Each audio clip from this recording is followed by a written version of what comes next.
So let's talk about why people stay in relationships way too long, way past their expiration dates, and it's totally unhealthy. So let me paint this picture for you. There was this young lady in her early 20s. She had this fantasy of being in this relationship where you have the white picket fence, you have the dog, you have the husband, you have the great jobs, you have the great cars, you have the house, and you have the children. Lovely story, right? A lovely vision for a young person's vision of their life. Well, guess what? I had all of that. Sometimes you can have, sometimes you can be the right package delivered to the wrong address. Okay, did you hear what I said? And that's what happened. Sometimes you are the right package delivered to the wrong address, and I was that. Now, before I get started with the rest of the story, before I continue with the rest of the story, I am not bashing in any way because at this point, my ex and I, we are good friends. However, in the marriage, not so much. The other point I want to make with respect to relationships and marriages, first and foremost, you definitely need to like each other. Because if you don't like each other, what's love got to do with it? So I think at some point, I don't know, maybe there wasn't a lot of like. So that sets the foundation for a good relationship. So anyway, in my particular situation, early on was married, and then well, prior to I had a child already about 2 years old, and he came along and was did real good. You know, eventually adopted my youngest son. A couple of years after that, we had our own child together, and from there, again, we had great jobs. He had no problem with turning over the money to pay the bills. But as time went on, things just weren't the way they were supposed to be or the way I had envisioned or dreamed of them to be. And so you get comfortable with toxicity or being in a toxic relationship. So at one point, you know, we were just there was just emotional bankrupt, financial bankrupt, just every kind of bankrupt with respect to a relationship there could be is what I was experiencing. Also, you know, there's a thing of being in a relationship but still feeling like you are single or alone. What do they call it? A loveless marriage or relationship. So it was that. I felt like I was in a relationship, a marriage, but I felt like a single parent. Now, granted, there are three sides to every story. It would be my side, his side, and the truth. And so in the middle somewhere in the middle is where the truth is. But of course, my version is the truth. So just, take my word for that. Now, as time went on, again, things just kind of unraveled. We weren't really close, and a lot of toxic things. I mean, I could tell you stories after stories after stories, but again, I don't want it to seem like I'm doing any bashing. I'm just offering my story, yeah, a little bit of information, some insight, and some advice to young people. And because a lot of people take relationships lightly. Now, again, we were together like over 20 years. So I wasn't trying to play house. I was a wife that really wanted to be married. And I love being married. Again, we're just married to the wrong person. And that happens to many of us. And sometimes we wake up years later only to find out, yeah, I don't think I was with the right person. Many times people stay in relationships for the sake of the children, which was, I'm guilty of that. I stayed, and that the reason why I stayed way too long was because I wanted the children to have a two-parent household because I grew up in a single-parent household. And as a matter of fact, I don't even know my dad. I never met my dad. So I wanted my children to have both parents in the household. Not knowing when you're young like that, you don't know you're doing more damage than good by keeping a relationship going that's not wholesome and healing and positive and nurturing for you or the children, just toxic, bickering, fighting, and all the other stuff that comes along with that. It's more damaging to the children than if you were to, cut your losses while you're ahead of time and go your separate ways, and at that point co-parent from that stance. So it took me years to come to that realization, but here's the deal. You have to get sick and tired of being sick and tired. And I got sick and tired. Now, granted, each time there was an issue, we would agree to go to counseling. I remember one time, and nobody likes the truth. So when you go to counseling, you got to be real, you got to be raw, and you got to be truthful. I mean, we went the first session. After that, he was like, we don't need to go to counseling. We can work this out ourselves. And I said, knowing against better judgment, knowing he didn't want to go, I just said, okay, well, how'd that work out? It didn't. See how it worked out, we wound up in divorce anyway. And I think we tried counseling a couple of times. Counseling, it's like each time he got in trouble, he like, let's try something else. I want to keep the family together. Okay. After that, it was let's go to church. So we probably went to church. Yeah, your dad, he tried it. So we went to church a couple of times. How long was that? Didn't work. You had 2 kids? Yeah, that was just one. Yeah. It was just, the 2 younger ones. Well, the 2 older ones at the time. And so that didn't work. But he always had an excuse. I mean, he used this excuse for the longest. Because I'm 2 years older than he is. So the excuse always was, I never been in a real relationship. I'm working on it. Let's just give it a chance. Let's keep working on it. Well, you can only use that excuse so many times, okay? So after a year, he used that excuse several times. And I always bit. Again, I wanted the relationship. But at some point in time, you got to wake up and you got to realize this person's not going to change. They just don't like you like that.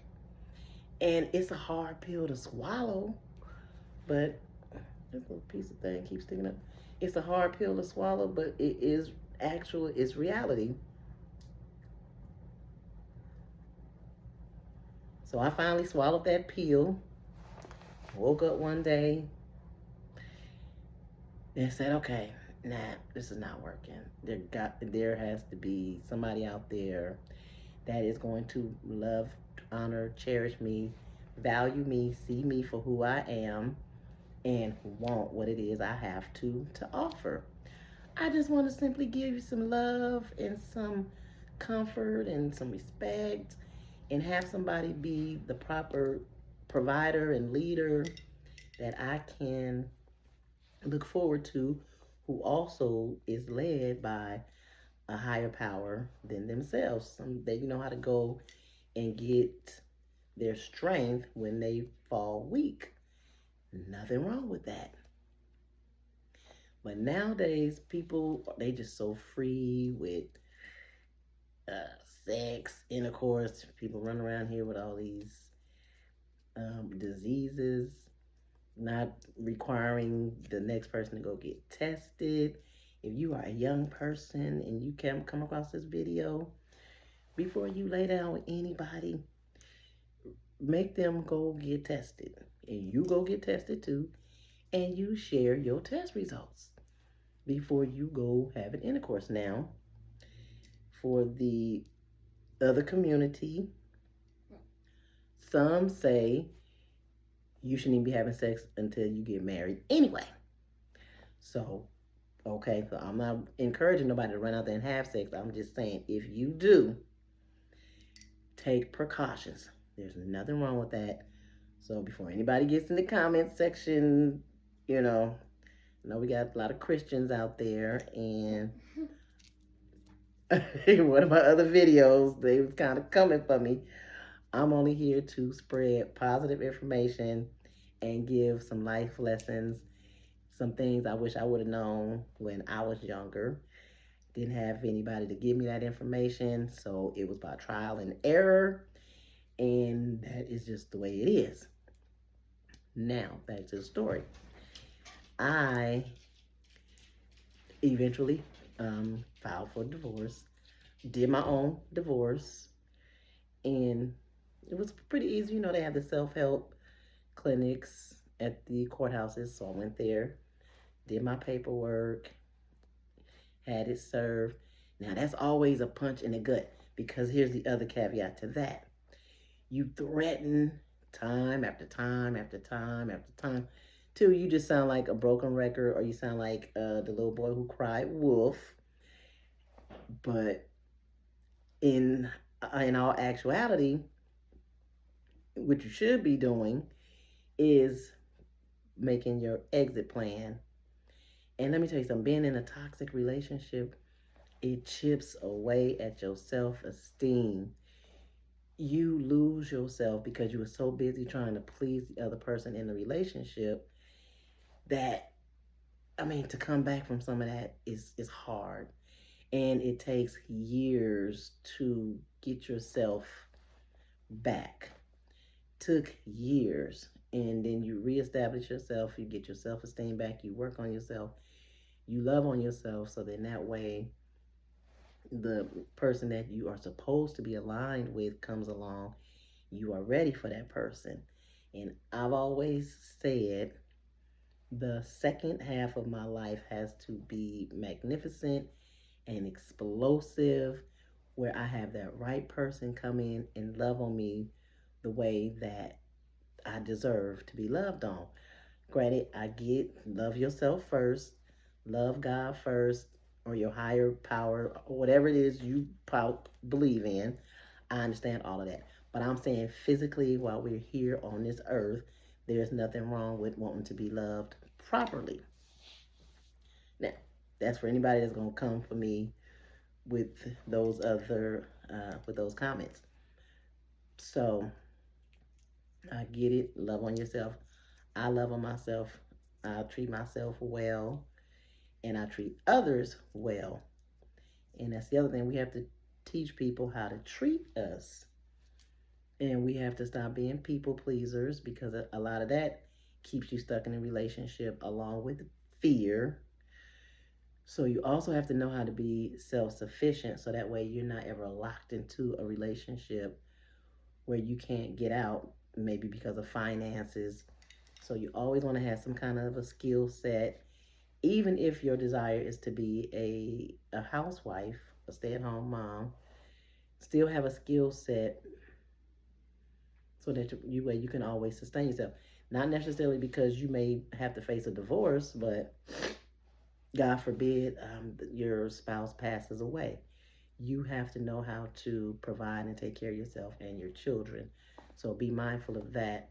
Always diversify your assets, so that way if something's not working, you have something else that is, or that can help sustain you and your family. Prepping is definitely a way to go.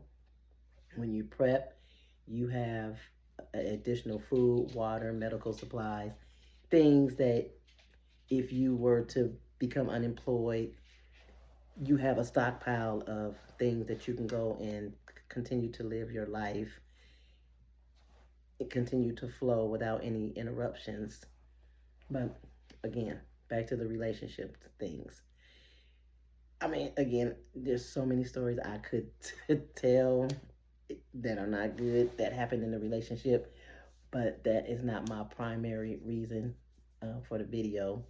Primary reason for the video is evaluate your situation, your relationship. Make sure that it is conducive for your health and your peace. And make sure if you are in a relationship and you are, or a marriage and you're thinking about divorce, just really make sure you've done everything you could to um, keep the marriage together before you decided to move on with a divorce. Some people do throw in the towel a little early, but that all depends on the circumstances as well. If you fight for it, first of all, both parties have to want it. People say marriage is hard work. I don't, I don't necessarily believe that. I believe if two people want it and they're gonna respect each other to the highest degree, then it doesn't have to be hard. People make things hard. Your relationship and your life is what you make it. If you think it's hard, then guess what? It's hard. If you think it's easy, guess what? Then it's easy. So it's all on what you think. I think and I know that I can have a harmonious, loving, peaceful marriage. And it's coming, and I will be ecstatic to come here and share that information with you guys. But again, my ex and I, much better as co-parents. I learned that staying in a relationship just for the sake of the children does not work. It really damages the children because they're sitting and they're seeing the toxic back and forth between the two parents. And then we don't want that rubbing off on the children and then they go into their relationships being that way. So we want to be the best examples that we can be. But anyway, I hope this video has resonated with somebody out there. I welcome comments in the comments section. Keep them cute because we nice over here. But, give your opinions, but in a nice tone. You just never know who you may help with your information or your comments. Video a thumbs up. If you're new to the channel, thank you. The channel's growing. I want to throw that out there. So I appreciate each and every new subscriber. I appreciate everybody that takes the time to leave comments in the comments section. I love them. I read them. I like interacting with you guys. If you do subscribe, when you subscribe, make sure you hit the notification bell. Hit all, because there are, I think, 3 different choices. Hit all so that when I put new videos out, you get the latest video. And share the video. You never know who it may help. So like, comment, subscribe, share, all that, the standard stuff. Anyway, I'll see you guys in the next video. Hope you enjoy. Have a good one. Bye.